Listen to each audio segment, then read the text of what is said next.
രാജീവിന്റെയും സുമന്റെയും വിവാഹത്തിനു ശേഷം ഭർത്താവിന്റെ വീട്ടിൽ വധുവിന്റെ ഗൃഹപ്രവേശത്തിന്റെ ചടങ്ങുകൾ നടന്നുകൊണ്ടിരുന്നു. രാജീവും സുമനും ഒരുമിച്ചാണ് നിന്നത്. മാലതി സുമന് ആരതി എടുത്തുകൊണ്ടിരുന്നു. അവരുടെ നടുവിൽ രാജീവിന്റെ അങ്കിളും ആന്റിയും നിന്നിരുന്നു. മോളെ സുമൻ, ഈ മൊന്തയെ കാലുകൊണ്ട് തട്ടി അകത്തേക്ക് കടന്നുവാ. ഇത് കേട്ട് സുമൻ കാലുകൊണ്ട് മൊന്ത തട്ടി വീട്ടിന്റെ അകത്തേക്ക് കടക്കുന്നു. അതിനുശേഷം മാലതി മകനെയും മരുമകളെയും മുറിക്കുള്ളിലാക്കിയിട്ട് തിരിച്ചുപോയി. രാത്രി മണി 3 രവിയും ആരാധ്യയും അവരുടെ മുറിയിൽ കിടക്കുകയായിരുന്നു. അപ്പോൾ ആരാധ്യയ്ക്ക് ഏതോ പെൺകുട്ടി ചിരിക്കുന്ന ശബ്ദം കേട്ടു. ഉടനെ അവൾ കണ്ണു തുറന്നപ്പോൾ തന്റെ മുറിയുടെ ഒരു കോണിൽ ഏതോ ഒരു പെണ്ണിരുന്ന് ചിരിക്കുന്നതായി കണ്ടു. അവളുടെ കഴുത്ത് ചുമരിലേക്ക് തിരിഞ്ഞിരുന്നു. നീ ആരാണ്? ഇതും പറഞ്ഞ് അവൾ ബെഡിൽ നിന്ന് എഴുന്നേറ്റു. മോളെ സുമൻ, നീയാണോ ഇരിക്കുന്നത്? ഇങ്ങനെ പറഞ്ഞ് അവർ ആ പെണ്ണിന്റെ ചുമലിൽ കൈവച്ചു. പെണ്ണ് പെട്ടെന്ന് അവളുടെ നേരെ തിരിഞ്ഞു. അപ്പോൾ അത് സുമൻ തന്നെയാണെന്ന് അവൾക്ക് മനസ്സിലായി. നീ ഇവിടെ എന്താ ചെയ്യുന്നത് മോളെ? ഈ സമയത്ത് നീ നിന്റെ മുറിയിലല്ലേ ഇരിക്കേണ്ടത്?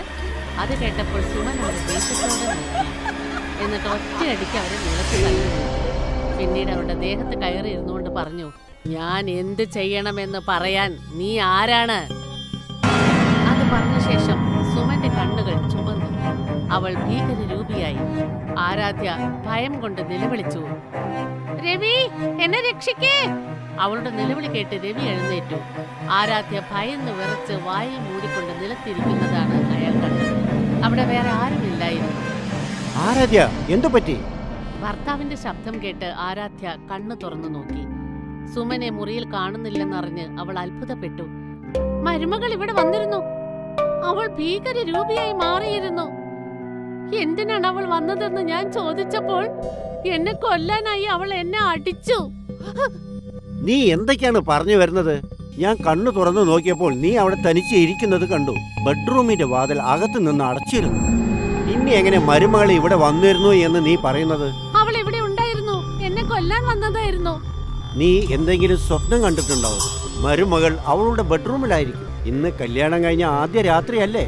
അതുകൊണ്ട് ഇപ്പൊ ചെന്ന് അവളെ ബുദ്ധിമുട്ടിക്കുന്നത് ശരിയല്ല. അല്ലെങ്കിൽ ഇപ്പോൾ തന്നെ നിന്നെ അങ്ങോട്ട് കൊണ്ടുപോയല്ലേ. വാ, നീ വന്ന് ഉറങ്ങാൻ നോക്ക്. ആരാധ്യയ്ക്ക് അത് അംഗീകരിക്കാനായിരുന്നില്ല. അവൾ സ്വപ്നം കണ്ടതല്ല. എന്നാലും അവൾ പിന്നീട് ഒന്നും പറഞ്ഞില്ല. ഒന്നും പറയാതെ അവൾ കിടക്കയിൽ കിടന്നു. കുറച്ചു കഴിഞ്ഞ് രവി കിടക്കയിൽ കിടന്നുറങ്ങിയപ്പോൾ ആരാധ്യയുടെ വായ ആരും പൊത്തി. അവൾ വീണ്ടും കണ്ണു തുറന്നു നോക്കി. സുമൻ അവളുടെ വായ പൊത്തിയിരിക്കുന്നത് അവൾ കണ്ടു. അവളെ കണ്ടാൽ ആരും പേടിച്ചു പോകും. രവിയെ ഉണർത്താൻ ആരാധ്യ ശ്രമിച്ചു. പക്ഷെ വായ തുറക്കാനേ സാധിച്ചില്ല. സുമൻ ആരാധ്യയുടെ കൈ പിടിച്ച് കിടക്കയിൽ നിന്ന് വലിച്ചു മാറ്റി മുറിയുടെ പുറത്തേക്ക് വലിച്ചുകൊണ്ടുപോയി. മുറിയിൽ നിന്ന് പുറത്ത് കൊണ്ടുവന്നതിനു ശേഷം അവൾ ആരാധ്യയുടെ മുഖത്തു നിന്നും കൈ എടുത്തു മാറ്റി. നീ സുമനല്ല, പിന്നെ നീ ആരാണ്? എന്തിനാണ് എന്നെ ഉപദ്രവിക്കുന്നത്? ഞാൻ നിന്റെ മരുമകൾ തന്നെയാണ്. നീ കൊലയാളി മരുമകൾ എന്ന് പേരിട്ടില്ലേ, അവൾ തന്നെ. പക്ഷേ നീ മരിച്ചു പോയതല്ലേ? അത് കേട്ട ഉടനെ സുമൻ അവളുടെ കഴുത്തിന് പിടിച്ചു. എന്നിട്ട് അവിടെ നിന്നും താഴേക്ക് തള്ളിയിട്ടു. താഴെ വീണ് ആരാധ്യ നിലവിളിച്ചു. അപ്പോൾ വീട്ടിലുണ്ടായിരുന്ന എല്ലാവരും ഉറക്കമുണർന്ന് അവരവരുടെ മുറികളിൽ നിന്നും പുറത്തേക്ക് വന്നു. അവർ ആരാധ്യയുടെ അടുത്തേക്ക് വരുമ്പോഴേക്കും സുമൻ അവിടെ നിന്ന് അപ്രത്യക്ഷയായിരുന്നു. ആരാധ്യയ്ക്ക് ബോധം തെളിഞ്ഞപ്പോൾ അവൾ ഒരു കിടക്കയിൽ കിടക്കുകയായിരുന്നു. പക്ഷെ അവൾക്ക് സംസാരിക്കാനായില്ല. കൂടാതെ കൈകാലുകൾ അനക്കാനും സാധിച്ചില്ല. മുകളിൽ നിന്നും താഴെ വീണതുകൊണ്ടാണ് കയ്യും കാലും അനക്കാൻ പറ്റാത്തത്. കുറച്ച് ദിവസത്തേക്ക് സംസാരിക്കാനും പറ്റില്ല. ഞാൻ മരുന്ന് എഴുതി തരാം. കൃത്യസമയത്ത് കൊടുക്കണം. വീട്ടിലുള്ളവരെല്ലാം വളരെ അസ്വസ്ഥരായി. അവർ ആരാധ്യയെ വളരെയധികം ശ്രദ്ധയോടെ ശുശ്രൂഷിച്ചു. അടുത്ത ദിവസം രാത്രി എല്ലാവരും ഭക്ഷണം കഴിക്കാൻ ഡൈനിങ് ടേബിളിൽ ഇരുന്നു. പക്ഷെ സുമനെ അവിടെ ഒന്നും കണ്ടില്ല.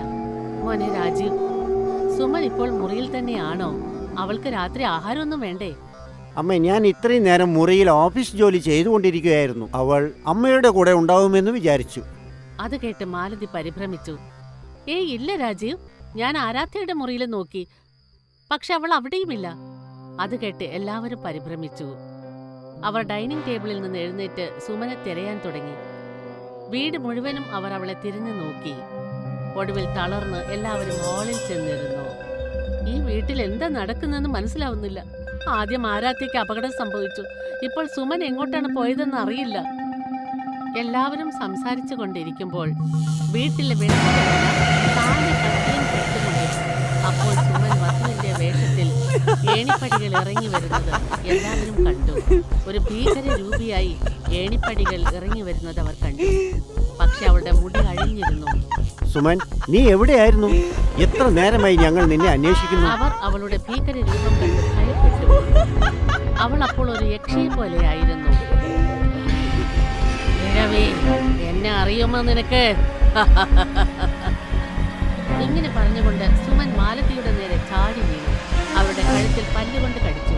മാലതി നിലവിളിച്ചു. ബാക്കിയുള്ളവരെല്ലാം മാലതി അവിടെ നിന്ന് രക്ഷിച്ചു. സുമൻ, നിനക്ക് എന്താ പറ്റിയത്? നീ എന്തിനാ എല്ലാവരെയും കഷ്ടപ്പെടുത്തുന്നത്? ഞാൻ സുമനല്ല. നീ എന്നെ കുറിച്ച് എന്താണ് പറഞ്ഞത്? ഞാൻ കൊലപാതകിയായ വധുവാണെന്നല്ലേ? ഓർമ്മയുണ്ടോ നിനക്ക്? അത് കേട്ടപ്പോൾ മുന്നിൽ നിൽക്കുന്ന പെണ്ണ് ആരാണെന്ന് മാലതിക്ക് ഓർമ്മ വന്നു. ഇവൾ എന്താണ് അമ്മേ പറയുന്നത്? കഴിഞ്ഞ വർഷം അയലത്ത് താമസിക്കുന്ന പ്രതാപ് ഇവളെ വിവാഹം കഴിച്ചിരുന്നു. വിവാഹം കഴിഞ്ഞ ശേഷം ആ വീട്ടിൽ ദിവസവും വഴക്ക് നടന്നുകൊണ്ടിരുന്നു. ദിവസവും ഇവൾ വഴക്കിടുന്ന ശബ്ദം കോളനി മുഴുവൻ കേൾക്കാൻ തുടങ്ങി. പക്ഷെ അവർ കോളനിയിലെ പേരുകേട്ട ഫാമിലി ആയിരുന്നു. അതുകൊണ്ട് ആരും ഒന്നും പറഞ്ഞില്ല. ഒരു ദിവസം പ്രതാപ് ഉറക്കെ നിലവിളിക്കുന്നത് കേട്ടു. അയൽക്കാർ ചിലർ അവരുടെ വീട്ടിലേക്ക് ഓടിച്ചെന്നു. പ്രതാപ് അവിടെ നിലത്ത് വീണ് കിടക്കുന്നതാണ് അവർ കണ്ടത്. അയാളുടെ വയറ്റിൽ കത്തി കുത്തിയിട്ടുണ്ടായിരുന്നു. മുന്നിൽ അക്ഷര എന്ന ഈ പെൺകുട്ടിയും നിന്നിരുന്നു. അവളാണ് ഭർത്താവിനെ കത്തി കൊണ്ട് കുത്തിയതെന്ന് എല്ലാവർക്കും തോന്നി. എന്നാൽ അവൾ താൻ ഒന്നും ചെയ്തിട്ടില്ലെന്ന് എല്ലാവരോടും പറഞ്ഞു. പ്രതാപ് കള്ളം പറയുകയാണെന്നും. പക്ഷെ ജനങ്ങൾ പല വിധത്തിൽ സംസാരിക്കാൻ ആരംഭിച്ചു. എല്ലാവരും അവളെ കൊലപാതകിയായ വധു എന്ന് പറഞ്ഞു. എന്നിട്ട് അവളെ പോലീസിനെ കൊണ്ട് അറസ്റ്റ് ചെയ്യിപ്പിച്ചു. ജയിലിൽ പോയതിനു ശേഷം ഞാൻ അവിടെ ആത്മഹത്യ ചെയ്തു. എന്നാൽ ഇനി എൻ്റെ കൂടെ നിൽക്കാത്ത എല്ലാവരെയും ഞാൻ കൊല്ലുന്നതായിരിക്കും.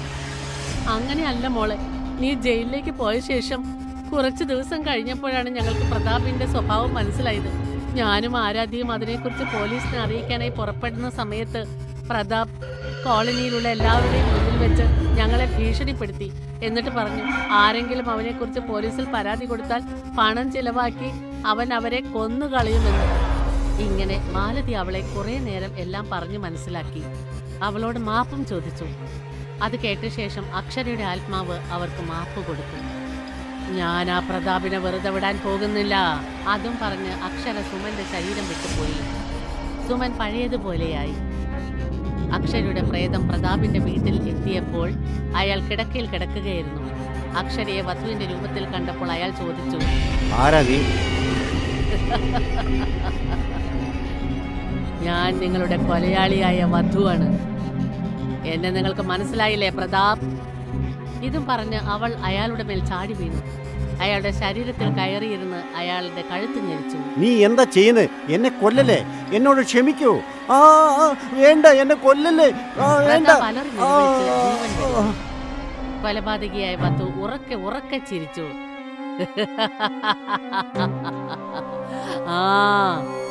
അതെ, ഞാൻ തന്നെയാണ് കൊലപാതകിയായ വധു.